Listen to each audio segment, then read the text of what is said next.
राजधानी दिल्ली में अब जो लोग ग्रुप सोसाइटीज में रहते हैं, ग्रुप हाउसिंग सोसाइटीज में रहते हैं, उनके लिए बहुत अच्छी खबर यह है कि अब डीडीए ने आपके लिए एक प्लान सोचा है। प्लान यह है कि आपकी सोसाइटी को रेनोवेट किया जाएगा और डेवलप किया जाएगा।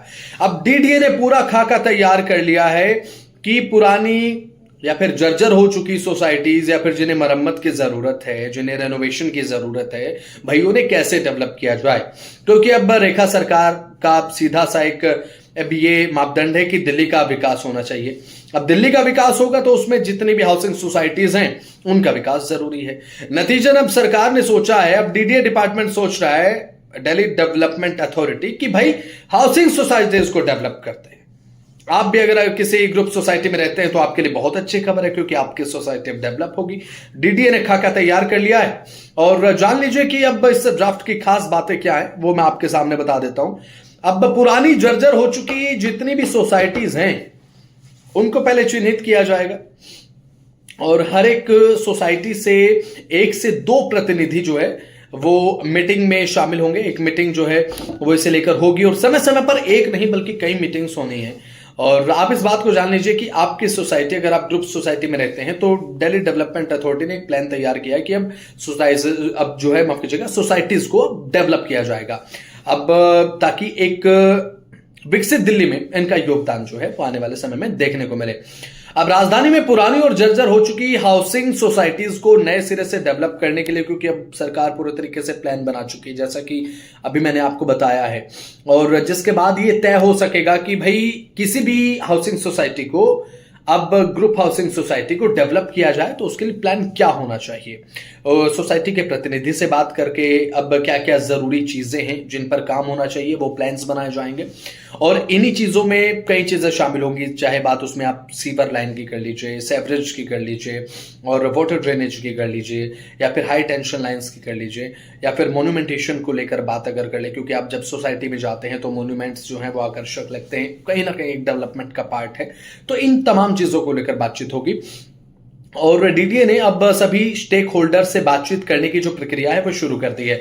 स्टेक होल्डर से पूरे तरीके से बातचीत की जाएगी। 11 दिसंबर को इस प्रक्रिया के तहत संबंधित RWA, cooperative group housing societies और साथ ही अब ऐसे में डेवलपर्स, पब्लिक स्टेक अंडरटेकिंग और साथ ही गवर्नमेंट इंस्टीट्यूशंस और इसी के साथ अन्य स्टेक होल्डर से बातचीत का सिलसिला शुरू होगा। तो 11 दिसंबर को इस प्रक्रिया के तहत ये बातचीत होगी, काफी महत्वपूर्ण ये बातचीत होगी और इन बातों को सुना जाएगा और फिर आगे की पॉलिसी को तैयार किया जाएगा। क्योंकि हाउसिंग सोसाइटी को डेवलप करना कहीं ना कहीं एक जटिलता भी है, एक चैलेंज भी उसमें देखने को मिलता है, क्योंकि समस्याओं को आपको चिन्हित करना है, लोगों से आपको बात करनी है और केवल आप 1 से 2 प्रतिनिधि से बात कर ले इनफ नहीं है। सोसाइटी के लोगों से भी आपको कहीं ना कहीं जमीन स्तर पर बात करनी पड़ेगी कि भाई आखिर परेशानी है तो क्या है। ये बहुत ज्यादा जरूरी हो जाता है और लोग ना पॉलिसी का इंतजार भी कर रहे हैं। अब ऐसे में पॉलिसी का इंतजार इसलिए हो रहा है क्योंकि दिल्ली में जो रहते हैं इस तरीके की ग्रुप सोसाइटीज में, बात अगर करें ग्रुप हाउसिंग सोसाइटीज में, तो कहीं ना कहीं जो बहुत जर्जर अवस्था में सोसाइटीज हैं वहां के लोगों को इंतजार रहता है कि कब सरकार, कब दिल्ली डेवलपमेंट अथॉरिटी इन पर ध्यान देगा। तो अब जो है वो डीडीए की तरफ से एक प्लान तैयार किया गया, पॉलिसी तैयार करने के लिए अब कदम उठाया गया है। स्टेक होल्डर से बात होगी, उसके बाद आपके सोसाइटी पर काम किया जाएगा। अब ऐसे में एक चीज ये भी है, जिस सोसाइटी में आप रहते हैं वहां पर आखिर ये काम कब होगा और कौन कौन सी चीजें हैं जिन पर काम होगा और उन कामों की डेडलाइन क्या रहेगी, किस तरीके से पूरा ड्राफ्ट तैयार होगा।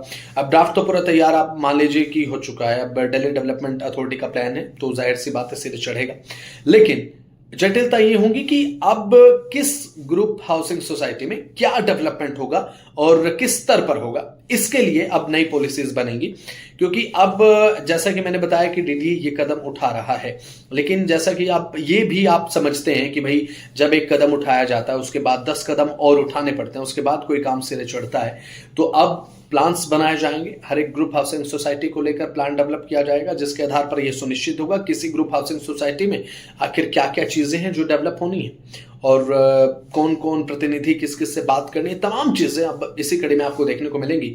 और आप किस ग्रुप हाउसिंग सोसाइटी में रहते हैं या फिर कौन सी सोसाइटी में आप रहते हैं, आपकी सोसाइटी की हालत क्या है वो बता दीजिए कमेंट सेक्शन में जरूर, क्योंकि इस समय लगातार व्यूअर्स हमारे साथ हैं और जो कमेंट्स हैं वो बहुत ज्यादा मैटर करते हैं, क्योंकि ये पता रखना बहुत ज्यादा जरूरी है कि भाई कौन सी सोसाइटी को कितनी ज्यादा नीड है, क्योंकि कहीं ऐसा ना हो कि प्लान में कोई ऐसी सोसाइटी रह जाए जिसमें ज्यादा काम होने की जरूरत हो। तो आप किस सोसाइटी में रहते हैं और किस संदर्भ में आप सोचते हैं कि आपकी सोसाइटी में काम होना चाहिए, तो प्लीज जरूर मेंशन कीजिए, जरूर कमेंट कीजिए। अपनी सोसाइटी के हाल फिलहाल क्या है, समस्याएं आप बता सकते हैं। आपकी सोसाइटी में समस्या क्या है, आपकी सोसाइटी में पानी की निकासी को लेकर समस्या है, आप बता दीजिए। आपकी सीवरेज लाइन जो है उसमें अगर कोई समस्या है, वो पानी पीने के पानी की समस्या, ये तमाम समस्याएं, इन तमाम समस्याओं को जो है वो अंडरलाइन किया जाएगा जब ये पूरा प्रोग्राम ऑन द ग्राउंड उतरता हुआ नजर आएगा।